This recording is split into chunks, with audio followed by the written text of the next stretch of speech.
Oke, Assalamualaikum warahmatullahi wabarakatuh. Perkenalkan, nama saya Zulfan Lutfansa, NIM 013. Kali ini kita akan membahas mengenai aturan dalam memelihara hubungan kerja. Aturan memelihara hubungan ini dijelaskan dalam Undang-Undang Nomor 13 Tahun 2003 tentang ketenagakerjaan bab 9 hubungan kerja. Dalam hubungan kerja ini diharapkan adanya pemeliharaan yang bersifat baik agar tidak terjadi perpecahan atau perselisihan di kemudian hari. Dalam undang-undang yang mengatur hubungan kerja ini dijelaskan dalam pasal 1 angka 14 Undang-Undang Nomor 13 Tahun 2003 tentang ketenagakerjaan menjelaskan bahwa dalam aturan pemeliharaan hubungan kerja ini terdapat perjanjian kerja, di mana dalam pasal ini dijelaskan bahwa perjanjian kerja adalah perjanjian antara pekerja atau buruh dengan pengusaha atau pemberi kerja yang memuat syarat-syarat kerja, hak dan kewajiban para pihak. Oleh karena itu, dengan adanya perjanjian kerja yang disetujui oleh kedua belah pihak, diharapkan hubungan-hubungan kerja yang terjadi ini dapat terpelihara dengan baik sehingga menghasilkan output yang bermanfaat dan berhasil.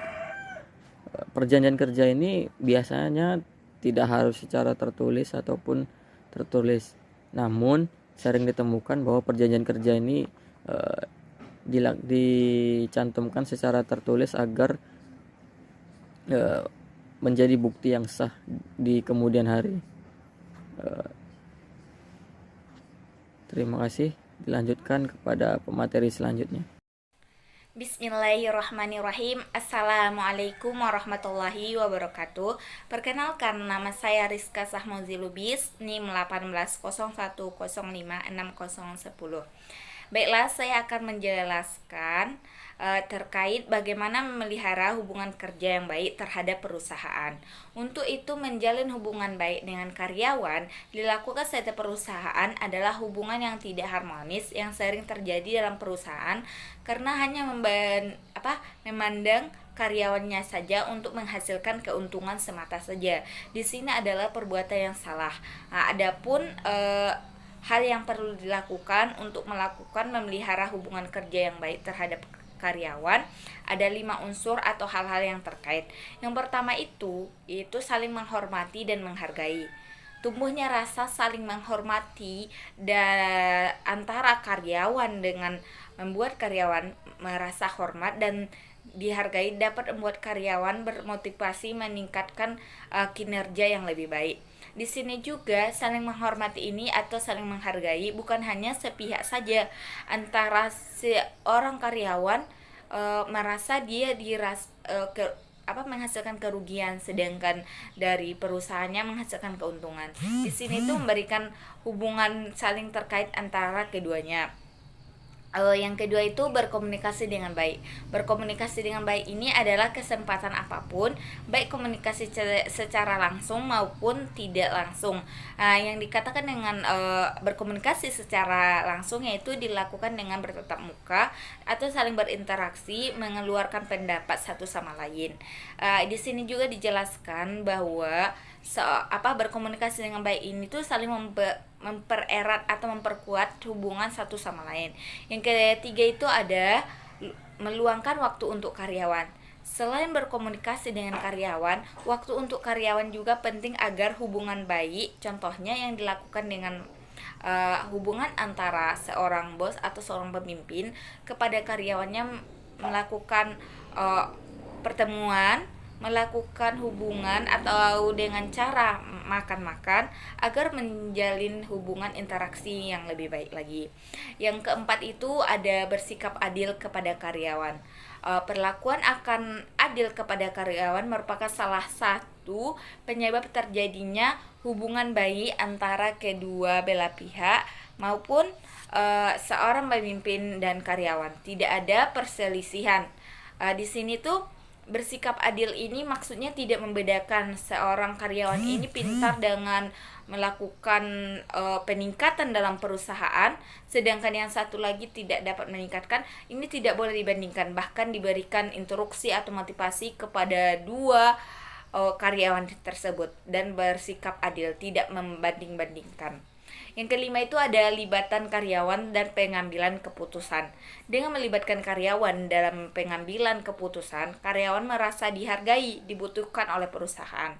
Nah, di sini juga didapat dilihat melibatkan karyawan maksudnya itu seorang pemimpin bukan hanya untuk dirinya saja. Dilihat dari human relation-nya aja kan, memanusiakan manusia, bukan hanya untuk dirinya sendiri, akan tetapi untuk kerjasama untuk mencapai tujuan yang lebih baik lagi. Di sini juga dijelaskan bahwa human relation itu ada pun berkaitan dengan gairah pekerjaan yang merupakan faktor yang sangat penting, maupun meningkatkan sebuah perusahaan yang lebih diutamakan.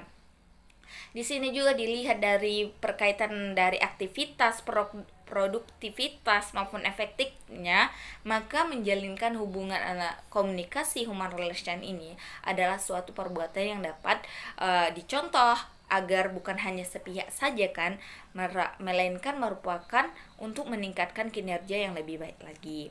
Di sini juga dijelaskan bahwa seorang yang dapat melihara hubungan kerja yang baik terhadap karyawan dengan human relation ini juga dapat memberikan pengaruh yang baik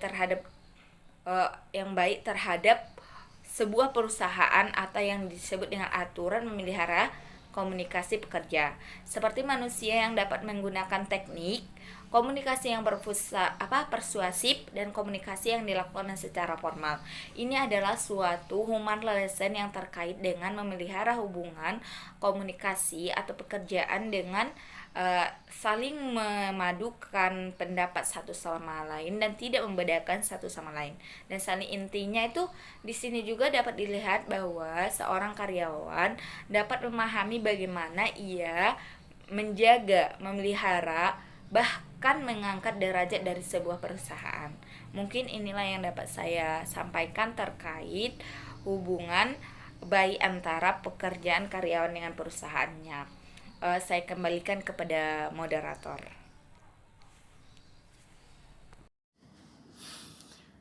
Oke, terima kasih atas waktunya. Selanjutnya yang akan kita bahas adalah mengenai aturan dalam memelihara hubungan kerja, yaitu lebih pada hal-hal yang harus diperhatikan.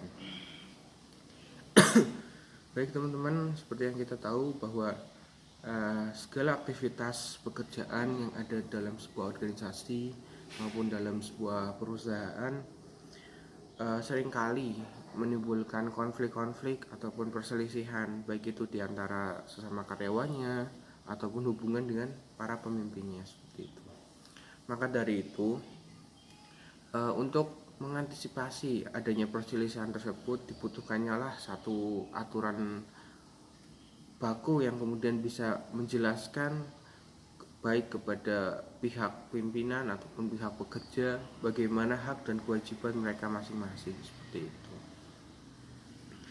Karena tidak dipungkiri dalam suatu organisasi yang namanya struktural organisasi itu ada yang namanya garis koordinasi dan garis instruksi, dan itu harus cukup jelas sehingga pembagian job desk dalam perusahaan ataupun organisasi itu bisa lebih terorganisir. Aturan inilah yang kemudian kita sebut sebagai perjanjian kerja. Kalau dalam dunia perkuliahan mungkin kita menyebutnya sebagai kontrak belajar, seperti itu. Nah, aturan ini kita buat melalui perundingan dan biasanya disahkan oleh dinas terkait. Contohnya seperti aturan yang kemudian dirundingkan antara serikat pekerja ataupun serikat buruh dengan para pemimpinnya itu. Kemudian hal-hal yang perlu kita perhatikan kaitannya dalam membangun ataupun merumuskan suatu aturan baku dalam perjanjian kerja adalah tertuang dalam Undang-Undang Nomor 13 Tahun 2003 mengenai ketenagakerjaan, utamanya pada bab 9 mengenai hubungan kerja pasal 52. Di situ dinyatakan bahwa ayat 1 Perjanjian kerja dibuat atas dasar yang pertama kesepakatan kedua belah pihak, kemudian kemampuan atau kecakapan melakukan perbuatan hukum, kemudian adanya pekerjaan yang diperjanjikan, dan pekerjaan yang diperjanjikan itu tidak bertentangan dengan ketertiban umum, kesusilaan, dan peraturan undang-undang yang berlaku pada negara yang terkait, seperti itu. Kemudian pada ayat 2 dijelaskan bahwa perjanjian kerja yang dibuat oleh para pihak yang bertentangan tersebut itu sesuai ketentuan sebagaimana yang dimaksud pada ayat 1 tadi, itu dapat dibatalkan. Kemudian perjanjian kerja yang dibuat oleh para pihak yang bertentangan dengan ketentuan sebagaimana yang dimaksud pada ayat 1 poin 3 dan 4 itu bisa batal demi suatu hukum, seperti itu. Kemudian adapun beberapa dampak ketika kita mempunyai suatu pekerjaan, kita mempunyai suatu perjanjian kerja dalam perusahaan itu memiliki dampak terhadap pimpinan ataupun pekerjanya. Yang pertama, bagi perusahaan ataupun organisasi tersebut, dengan adanya perjanjian kerja ini, pengusaha ataupun pemilik perusahaan itu akan menerima penilaian yang positif dari pemerintah. Hal ini dikarenakan mereka itu dianggap sudah mampu menjalankan satu hubungan yang harmonis dengan pekerjanya ataupun karyawan yang diwakili oleh pengurus serikat pekerja. Seperti yang tadi saya sebutkan bahwa aturan kerja ini dibuat ataupun dirumuskan melalui perwakilan dari serikat pekerja, seperti itu. Kemudian perusahaan juga dapat menciptakan hubungan industrial yang kondusif. Dengan adanya perjanjian kerja ini, perusahaan dan pekerja itu akan semakin minim resiko terjadinya permasalahan karena sudah ada aturan baku yang membahas hal tersebut. Kemudian perusahaan juga dapat menganggarkan biaya tenaga kerja yang perlu dicadangkan. Kemudian bagi pekerja, adanya perjanjian kerja ini membuat para karyawan ataupun pekerja ini mempunyai kinerja yang lebih produktif dan juga dapat termotivasi karena semua aturan dijalankan dengan baik sesuai dengan kesepakatan bersama dalam perjanjian kerja itu. Kemudian pekerja juga akan merasa puas akan hak pekerjanya sehingga memiliki rasa terima kasih dan dapat menjaga aset-aset perusahaan itu dengan lebih baik. Seperti itu. Terima kasih. Sekian. Wassalamualaikum warahmatullahi wabarakatuh.